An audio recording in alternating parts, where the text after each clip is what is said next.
चलिए, आमों का मौसम आ रहा है और फलों का राजा कहा जाता है आम को। और इस वक्त एक आम के पौधे के पास खड़े हैं, दिखा सकते हैं। यह आम अभी पूरी तरह से तैयार नहीं हुआ, लेकिन इसमें फूल आ चुके हैं और फल भी धीरे धीरे आने शुरू हो चुके हैं। छोटे छोटे फल अभी नजर आ रहे हैं। इसकी कीमत आप सुनकर थोड़े से हैरान हो जाएंगे, क्योंकि बाजारों में जहां 50 रुपए से लेकर 100 रुपए तक किलो के आम मिलते हैं, तो वहीं इसकी कीमत 35,000 से लेकर लाखों रुपए है। जी हाँ। और यह आम जो है अपने आप में ही खास होता है, क्योंकि यह लाल रंग का होता है। इसका नाम है मियाजाकी। चलिए, इस आम के बारे में समझते हैं और हमारे साथ है और फिर से रवि जी, यह आम में क्या खासियत है और कितने समय में यह तैयार होता है?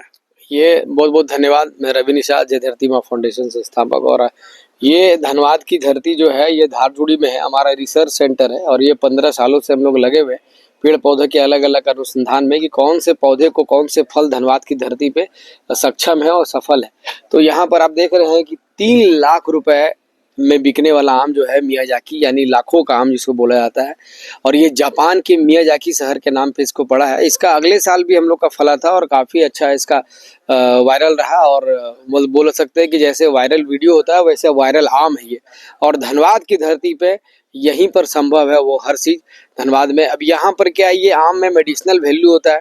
इसका पूरा रिपोर्ट हम लोग निकाल चुके हैं, इसका लैब रिपोर्ट निकाल चुके हैं। इसमें पोटेशियम जो है वो 164 है। इसका शुगर वैल्यू भी ठीक है, 12% से ज़्यादा है। और वो हर चीज़ है इसमें। मतलब आमों में बोला जाता है जैसे कि सबसे महंगा आम, तो ये मियाजाकी दुनिया का ब्रह्मांड का सबसे महंगा आम जो जापान में पाया जाता है, जापान में मियाजाकी शहर में होता है, वो धनबाद में भी संभव है, जो हम लोगों ने उगा के दिखाया है। इसके मेडिसिनल वैल्यू बहुत लाभदायक है और काफ़ी अच्छा है। इसके बड़ी बड़ी मेडिसिनल कंपनी होती है, फार्मा कंपनी होती है, वो इसको खरीद के इसमें से वैल्यू एडिशन निकालते हैं। और लोग तो इसमें बहुत सारे सुरक्षा गार्ड भी रखते हैं बाहर में, कोई कुत्ते रखते हैं, कोई सिक्योरिटी गार्ड रखते हैं। हम लोग तो यहाँ पर परमानेंटली एक स्टाफ इसके पीछे हम लोग रखे हैं। इस पे खर्च हम लोग उतना मेंटेन कर रहे हैं ताकि धनबाद में एक मिसाल बन पाए। आप देख सकते हैं कि अगले साल से काफ़ी ज़्यादा फल आया इसमें। कम से कम हर डाली में 15 फूल आ चुके हैं और फल भी मंजर में फल के दाने में कन्वर्ट हो चुका है। तो हम लोग काफ़ी उत्साह है। और हमारे पूरी जय धरती माँ के जितने किसान हैं, बहुत बाहर बाहर से, अलग अलग राज्य से, अलग अलग जिलों से इसको देखने आते हैं कि धनबाद में ये भी आम हो सकता है। और हमारे जितने भी ऐसे किसान बंधु हैं जिनको फूल का ट्रेनिंग लेना हो, तो आपसे आग्रह है कि हम लोग मात्र 1 रुपए में प्रशिक्षण दे रहे हैं फल फूल की खेती का। अब इससे ज़्यादा और क्या हो सकता है। रहा झारखंड सरकार के बारे में, तो सर अगर हम लोग को हेल्प करेंगे तो शायद। नहीं, ये सवाल हम पूछ रहे थे कि हमेशा लगातार आप लोग शोध करते हैं और अच्छे अच्छे चीजें जो हैं, जो कोयलांचल की धरती पे संभव नहीं है, उसको उगाने का काम करते हैं। तो क्या सरकार से किसी तरह की मदद मिलती है कुछ? सरकार को मदद बोलते हैं कि सरकार को जाके हम लोग को छूना पड़ता है, हम लोग को जाके प्रार्थना करना पड़ता है। और सब कुछ सरकार के पदाधिकारियों से लेकर मंत्रीगण हर एक लोग करीबन जानते हैं हम लोग को, लेकिन वो लोग ध्यान नहीं दे पाते हैं। वो लोग बहुत ज़्यादा व्यस्त है। और यही बोल सकते हैं हम लोग, तो कुछ एक लाइन भी वैसा नहीं बोल सकते जो उनको अपमानजनित लगे। हम लोग एक आशा में है, उम्मीद में है, तो कभी तो सरकार जागे, कभी तो जिला प्रशासन जागे। जो जय धरती माँ बिना वर्दी का, बिना कोई सैलरी का, बिना कोई बोनस का, बिना कोई एरियल का या किसी भी तरह का सरकारी लाभ हम लोग को नहीं मिलते हुए भी हम लोग अपने देश के लिए जी रहे हैं, देश के लिए ये कर रहे हैं कि धनबाद की धरती पे आप समझ सकते हैं कि जो कोयला ढकेलने वाले या कोयले पर या बहुत सारे ऐसे ऐसे सामाजिक या ऐसे ऐसे काम करने वाले लोग हैं या बाहर जाने वाले लोग की आबादी क्या बढ़ चुकी है, आपको खुद मालूम है सच्चाई। अब हम लोग उसी रैयत को, उसी किसान को जाकर समझा रहे हैं, 1 रुपए में प्रशिक्षण दे रहे हैं अपना समय गवा करके। उस समय में हम लोग अगर कोई और काम करें तो हम लोग 2 पैसा कमा सकते हैं। तो हम लोग जिला सचिव हमारे सहदेव सर, हमारे रंजीत जी, सुधीर हेम्ब्रम और आदिवासी के बहुत सारे हमारे जो लोग हैं, मोहम्मद शमशेर अली, राजू भाई है, और ऐसे बहुत, डॉक्टर रविंद्र विश्वकर्मा, ऐसे पूरी टीम हम लोग हैं, पूरा टीम कमेटी है, अनिल केवट है। तो पूरी टीम हम लोग लगे हुए हैं कि हम लोग कैसे धनबाद के कृषि भूमि को बचाएं। अब तो हम लोग शहर को भी बचाना शुरू कर दिए। 1 करोड़ पौधा रोपण का जो महा अभियान चल रहा है, अभी आप इस तरफ देख रहे होंगे बहुत सारा पौधा रखा हुआ है। ये इसीलिए रखा हुआ है ये इसीलिए क्योंकि हम लोगों ने अब तक 15 साल में 3,15,17,000 से ज्यादा पौधा लगा चुके हैं। अभी फिर गर्मी आ रहा है, हम लोग फिर से तैयारी कर रहे हैं मानसून का, और भी तैयारी शुरू हो चुका है। और लगातार वैसे मस्जिद, स्कूल, गुरुद्वारा, ऐसे कैंपस किया हुआ, कहीं पर अगर कोई ऐसी समिति है, लोग हैं जो अपने आसपास में निःशुल्क पौधारोपण करवाना चाहते हैं, तो जय धरती माँ को बुलाएं।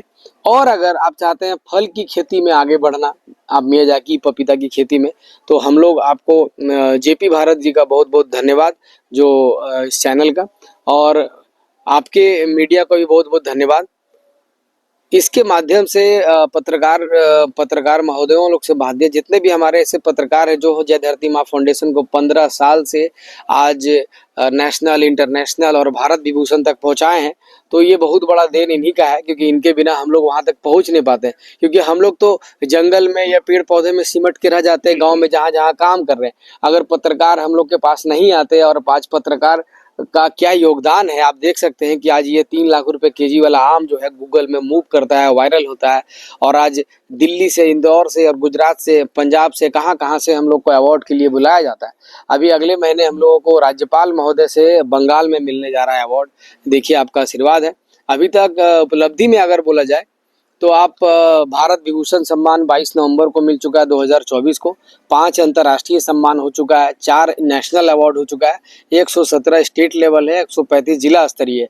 तो सवाल ये है कि इतने सारे सम्मान मिलने के बाद भी अगर सरकार हमारी फाउंडेशन पर ध्यान नहीं दे रही है, तो ध्यान नहीं दे रही है तो हम लोग तो कार्यरत हैं, हम लोग में जितना सामर्थ्य है हम लोग धीरे धीरे करते जा रहे हैं।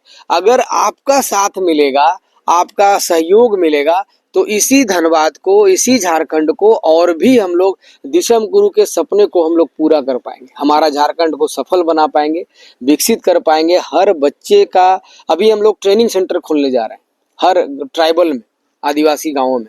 क्यों खोलने जा रहे हैं? उसमें चारों वर्गों को हम लोग मजबूत करेंगे, बच्चे को निःशुल्क शिक्षा देंगे, गाइडेंस करेंगे करियर के प्रति कि IIT कैसे निकालना है, कृषि वैज्ञानिक कैसे बनते हैं आप, अपने गांव को कैसे बचाएंगे, महिलाओं को स्वरोजगार का प्रशिक्षण होगा, किसानों को वहां पर कृषि प्रशिक्षण होगा, और जो ऐसे युवा हैं उनको टोटो के लिए क्या सब्सिडी आई है, मछली पालन में कैसे आप कदम रखें, कैसे आप कल्चर करें, कैसे आप बागान करें, कैसे पपीता की खेती बने, कैसे आप अपने बाप दादा के दिए हुए जमीनों को बंजर ना रखें, और आप पंजाब और अलग अलग राज्य ना जाएं, अपनी भूमि, अपनी धनबाद को बचाएं। धन्यवाद। वंदे मातरम। जय धरती माँ। बिल्कुल कहते हैं ना कि अकेले चले थे, कारवां बनता गया, मंजिल मिलती गई, लेकिन यहाँ अकेले ही चले हैं। अभी तक किसी ने भी यह पहल नहीं की कि इन्हें किसी तरह की मदद की जाए ताकि ये और आगे बढ़े, और धनबाद को, खासकर कोयलांचल को बचाने की जो इनकी मुहिम है, वो हरा भरा धनबाद बनाने में अपना योगदान दे। इसके लिए लगातार वो जो है मेहनत कर रहे हैं, और खासकर इनके साथ पूरी टीम लगी हुई है। लेकिन अभी तक सरकार की बात करें तो सरकार की तरफ से ऐसी कोई मदद नहीं की गई जिससे ये और आगे बड़े पैमाने पर इसको आगे बढ़ा सकें। धनबाद से अपने सहयोगी संतोष के साथ Kanhaiya Kumar, JP Bharat live, Dhanbad. JP Bharat live, Bharat की बात जेपी के साथ। वीडियो को लाइक करें, शेयर करें और चैनल को सब्सक्राइब करें।